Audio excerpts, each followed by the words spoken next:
Welcome, Seeker. This is timeline 5 of our story. If you wish to start from the very beginning, you will find a link in the description. Per tempora verum. Through time, truth. Your chosen motto resonated deep within you as you spoke it aloud for the first time.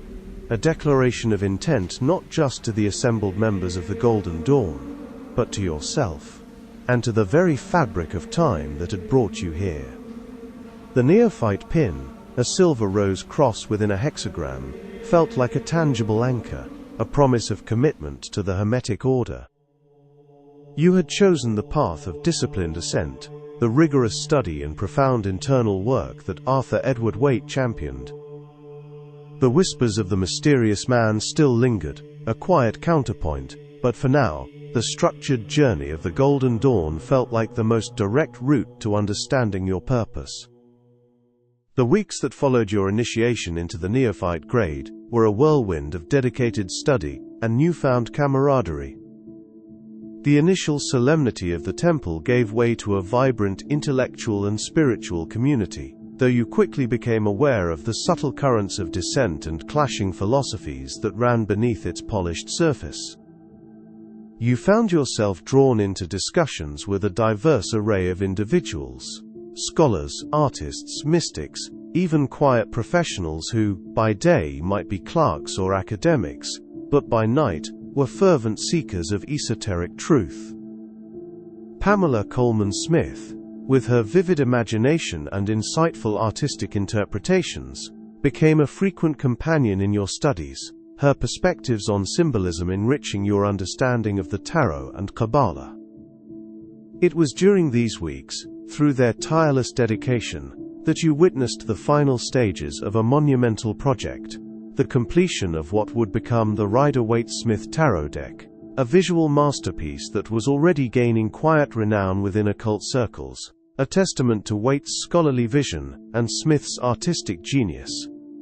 You learned quickly of the internal politics, the strong personalities, and the ongoing debates about the true direction of the order. The recent expulsion of certain prominent, controversial members from the Golden Dawn was a frequent, if hushed, topic of conversation. While Waite and his circle spoke of it with a sense of purification and a necessary weeding out of disruptive elements, others whispered of injustice, of a stifling of genuine magical innovation. You began to understand that even within a secret society dedicated to higher truths, human ego and conflicting interpretations could lead to profound schisms. The order, you quickly realized, was a tapestry of remarkable individuals, each contributing to its unique blend of mysticism and practical magic, yet constantly pulled by opposing forces. Your days fell into a rhythm of work, study, and ritual. You pored over the Order's vast library of cipher manuscripts, a labyrinth of interconnected knowledge that seemed to deepen with every passing week. You meticulously copied diagrams, memorized invocations in archaic tongues, and practiced complex Hebrew letter associations to the Tree of Life.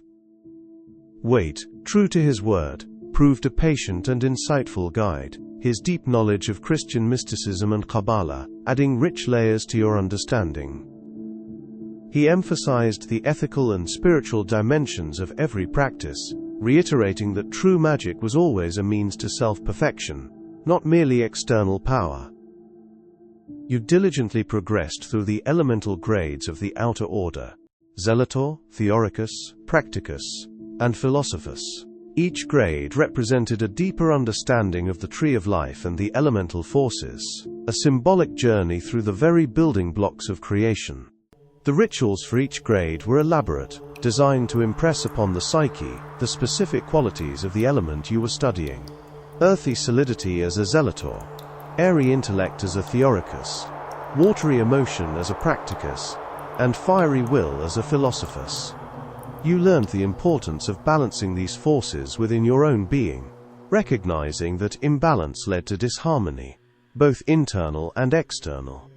A cornerstone of your daily practice became the lesser banishing ritual of the pentagram, LBRP. This fundamental ritual, taught early in the neophyte grade, was presented not as a mere protection spell, but as a crucial tool for purification and self-centering. You learned to visualize the Hebrew letters of the divine names as vibrating pillars of light, to trace the pentagrams of the elements with precise movements, to intone the invocations with a clear, resonant voice. You performed it religiously, morning and evening, in the quiet solitude of room 22. In the beginning, it felt like an elaborate pantomime. But with consistent practice you began to feel it. The air in the room would subtly shift, currents of energy becoming almost palpable as you traced the pentagrams. The pentagram itself, a 5-pointed star, held profound significance in the ritual, symbolizing the dominion of the human spirit over the 4 elements.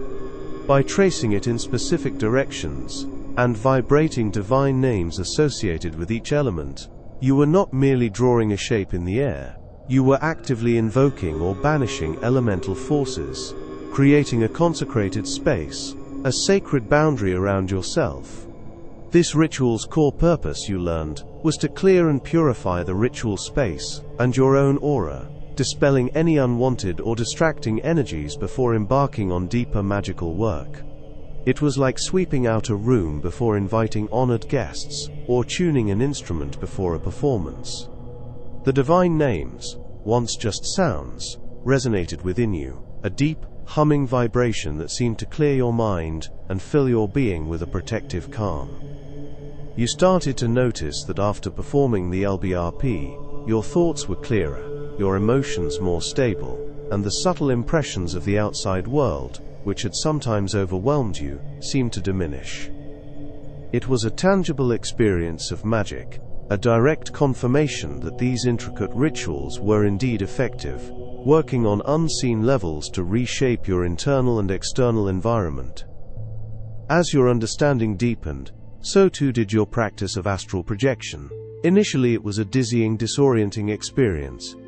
You would lie in a meditative state, following the detailed instructions provided in your texts, visualizing your body as a point of light, then gradually expanding that light, feeling yourself float free. There were moments of doubt, of feeling simply lightheaded, or of startling back into your physical body with a jolt.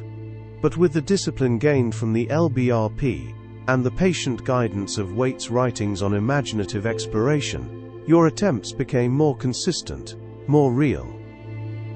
The sensation was unlike anything you had ever experienced. It was not a dream, not a hallucination, but a profound shift in consciousness. You would feel a gentle vibration, a detachment, and then the distinct sensation of your consciousness separating from your physical form. You learned to travel within the astral plane, a subtle dimension that mirrored the physical world, but was far more fluid, responsive to thought and will. It was a world of pure thought and archetypal imagery, a realm of dreams made manifest. One particularly profound evening, after an exceptionally powerful LBRP that left your body tingling with residual energy, you decided to attempt a deeper astral journey. You focused, as instructed, on the higher planes, seeking a place of pure knowledge and wisdom. The familiar vibrations began, intensifying rapidly. You felt yourself lift, faster than ever before, soaring past the familiar cityscape of London, past the clouds, past the very atmosphere of Earth. The stars themselves seemed to rush towards you, growing larger, more brilliant, then receding into a vast swirling nebula of pure light. You found yourself in an ethereal, boundless expanse.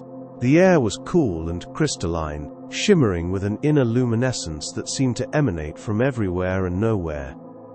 There was no sound, only a profound silence that resonated with pure knowledge. Below you, or perhaps around you, you sensed vast cosmic currents, streams of consciousness flowing through the universe, weaving through the very fabric of space-time.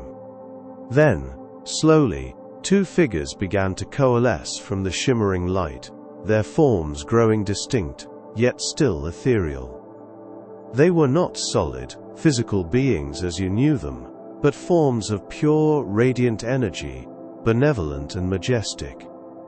They wore robes of shimmering white and gold, Their faces, though veiled in light, conveyed an undeniable presence of immense wisdom and ancient peace. Their eyes, pools of cosmic understanding, held an infinite depth. You immediately knew, with an intuitive certainty that transcended rational thought, that these were the secret chiefs, the legendary, elusive guardians of the Golden Dawn's deepest mysteries.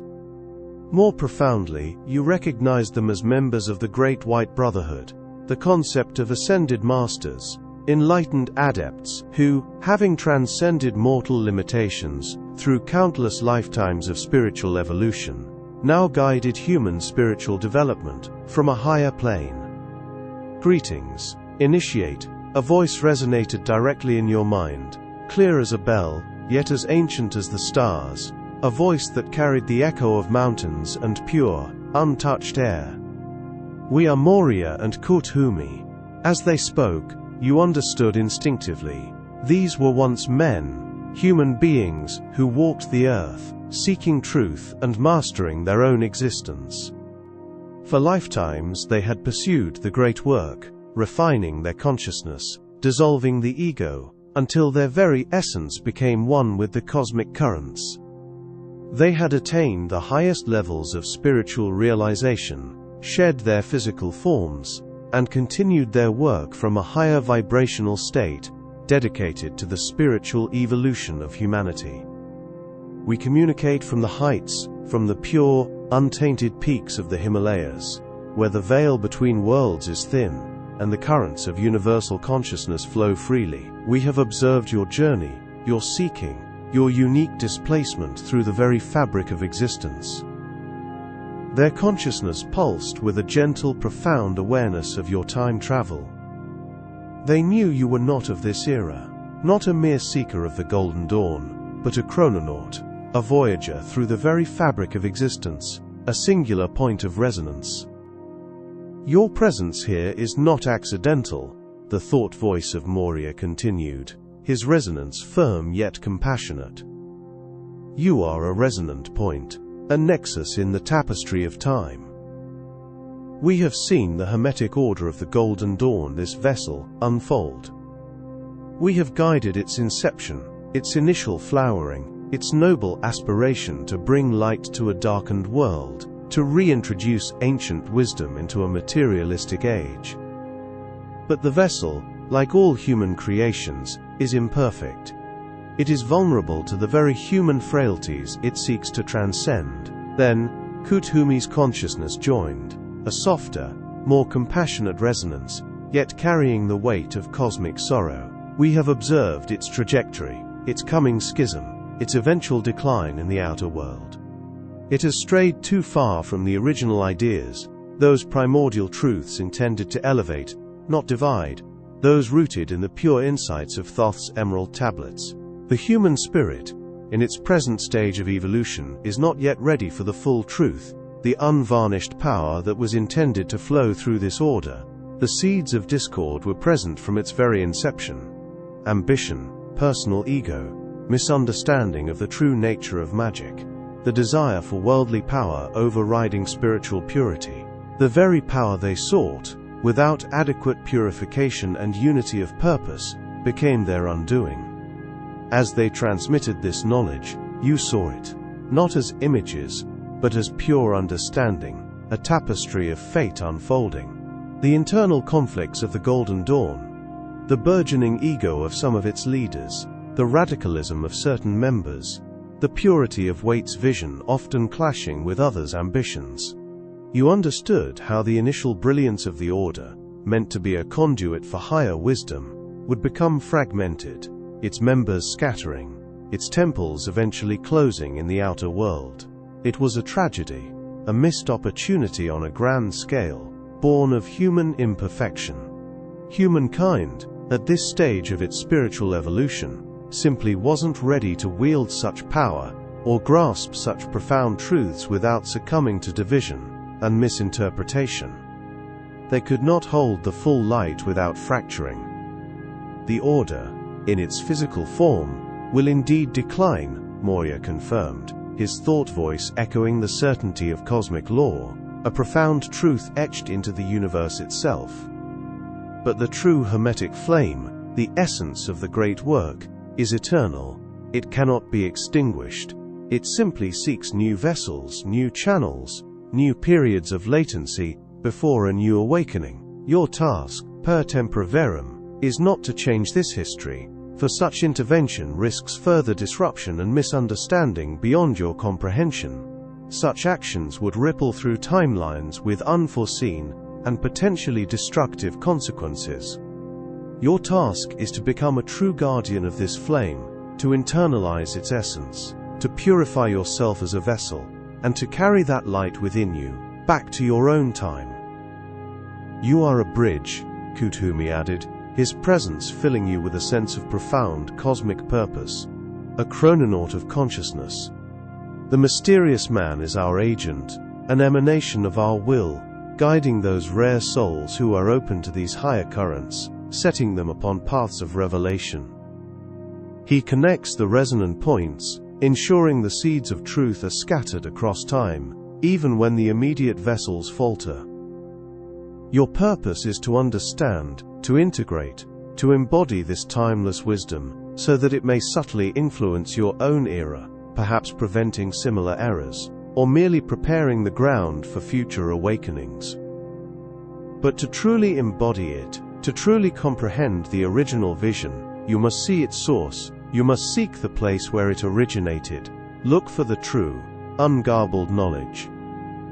The vision began to gently recede, the luminous figures fading back into the shimmering expanse, their message complete, their presence a lingering echo. The profound silence remained, but now it was filled with the echoes of their wisdom, a new, fundamental understanding settling deep within your soul. You were not just a time traveler, you were a recipient, a conduit, a silent guardian of the Hermetic legacy.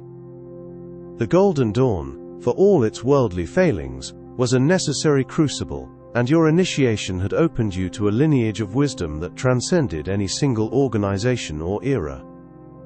With a gentle pull, your consciousness returned to your physical body in room 22. You gasped, taking a deep, shuddering breath, your eyes opening to the familiar, dim light of the London dawn. Your body tingled, as if every cell had been recalibrated, infused with the subtle energies of the higher planes. The scent of incense was still faintly in the air, but now it carried a new, almost sacred quality. The neophyte pin on your chest felt warm, imbued with the resonance of your astral journey.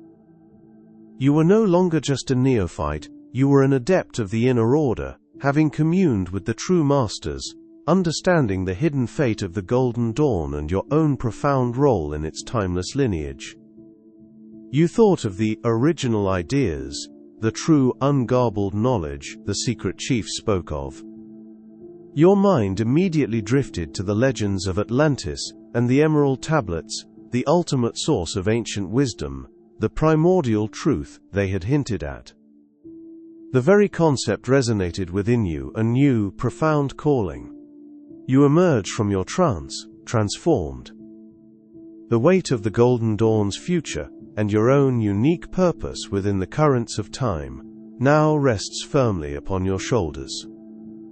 You are a guardian of the Hermetic flame, bearing knowledge that transcends the ephemeral struggles of any single order.